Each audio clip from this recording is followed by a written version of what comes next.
ನಮಸ್ಕಾರ ಪ್ರೀತಿಯ ಸ್ನೇಹಿತರೆ, ಸೇವಾ ಕನ್ನಡ ಯೂಟ್ಯೂಬ್ ಚಾನಲ್ಗೆ ನಿಮಗೆಲ್ಲರಿಗೂ ಆತ್ಮೀಯವಾದ ಸ್ವಾಗತ. ಗೃಹಲಕ್ಷ್ಮಿ ಯೋಜನೆಯ ಫಲಾನುಭವಿಗಳಿಗೆ ಭರ್ಜರಿ ಗುಡ್ ನ್ಯೂಸ್ ಎಂದು ಹೇಳಬಹುದು. ಏಕೆಂದರೆ ಗೃಹಲಕ್ಷ್ಮಿ ಯೋಜನೆಯ 15 ಮತ್ತು 16ನೇ ಕಂತಿನ ಹಣ ಒಟ್ಟಾಗಿ 4,000 ರೂಪಾಯಿ ಮಹಿಳೆಯರ ಖಾತೆಗೆ ಈ ದಿನ ಜಮಾ ಮಾಡಲಾಗುತ್ತದೆ ಎಂದು ಮಾಹಿತಿಗಳು ಬಂದಿದೆ.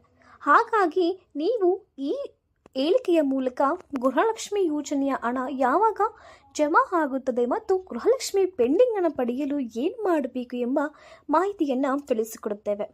ಗೃಹಲಕ್ಷ್ಮಿ ಯೋಜನೆ ನಮ್ಮ ಕರ್ನಾಟಕದಲ್ಲಿ ಮೊದಲು ಕಾಂಗ್ರೆಸ್ ಪಕ್ಷ ಅಧಿಕಾರಕ್ಕೆ ಬಂದ ನಂತರ 5 ಗ್ಯಾರಂಟಿ ಯೋಜನೆಗಳನ್ನು ಜಾರಿಗೆ ತಂದಿದ್ದು, ಈ ಗ್ಯಾರಂಟಿ ಯೋಜನೆಗಳ ಪೈಕಿ ಗೃಹಲಕ್ಷ್ಮಿ ಯೋಜನೆಯು ಕೂಡ ಒಂದಾಗಿದೆ. ಈ ಒಂದು ಯೋಜನೆಯ ಅಡಿಯಲ್ಲಿ ಮಹಿಳೆಯರಿಗೆ ಪ್ರತಿ ತಿಂಗಳು 2,000 ರೂಪಾಯಿ ಹಣವನ್ನು ವರ್ಗಾವಣೆ ಮಾಡಲಾಗುತ್ತದೆ. ಹಾಗಾಗಿ ಇದು ನಮ್ಮ ಕರ್ನಾಟಕದಲ್ಲಿ ಸಾಕಷ್ಟು ಜನಪ್ರಿಯ ಪಡೆದುಕೊಂಡಂಥ ಯೋಜನೆಯಾಗಿದೆ ಎಂದು ಹೇಳಬಹುದು.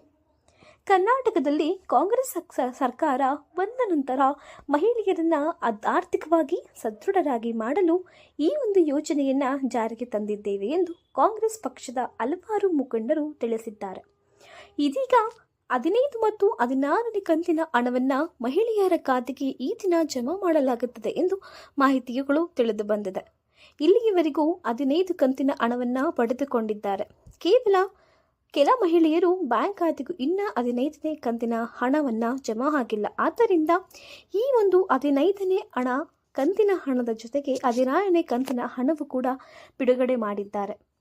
ಗೃಹಲಕ್ಷ್ಮಿ ಯೋಜನೆಯ ಪೆಂಡಿಂಗ್ ಇರುವಂತಹ 15ನೇ ಕಂತಿನ ಹಣ ಹಾಗೂ ಡಿಸೆಂಬರ್ ತಿಂಗಳ 16ನೇ ಕಂತಿನ ಹಣವನ್ನು ಇದೇ ತಿಂಗಳು ಜನವರಿ 14 ತಾರೀಕರಂದು ಮಹಿಳೆಯರ ಖಾತೆಗೆ ಒಟ್ಟಿಗೆ 4,000 ಹಣ ಜಮಾ ಮಾಡಲಾಗುತ್ತದೆ ಎಂದು ಮಾಹಿತಿಗಳು ಬಂದಿದ್ದವು.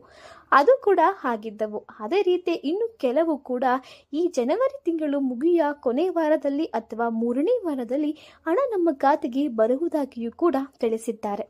ಇದನ್ನು 16ನೇ ಕಂತಿನ ಹಣ ಬಿಡುಗಡೆ ಮಾಡಲು ಸರ್ಕಾರವು ಹಣಕಾಸು ಇಲಾಖೆ ಅನುಮೋದನೆಯನ್ನು ನೀಡಿದ್ದು, ಮಹಿಳಾ ಮಕ್ಕಳ ಕಲ್ಯಾಣ ಅಭಿವೃದ್ಧಿ ಇಲಾಖೆಯ ಮೂಲಕ ಗೃಹಲಕ್ಷ್ಮಿ ಜನವರಿ 14 ಅಥವಾ ಇನ್ನು ಮುಂದೆ 3ನೇ ವಾರದಲ್ಲಿ ಹಣ ಜಮಾವಾಗುತ್ತದೆ ಎಂದು ತಿಳಿಸಿದ್ದಾರೆ.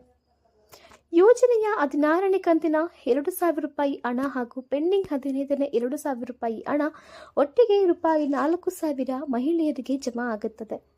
ನಿಮಗೇನಾದರೂ ಈ ವಿಡಿಯೋ ಇಷ್ಟವಾದಲ್ಲಿ ಈ ವಿಡಿಯೋವನ್ನು ಲೈಕ್ ಮಾಡಿ, ಶೇರ್ ಮಾಡಿ ಹಾಗೂ ಸಬ್ಸ್ಕ್ರೈಬ್ ಆಗಿ. ಧನ್ಯವಾದಗಳು.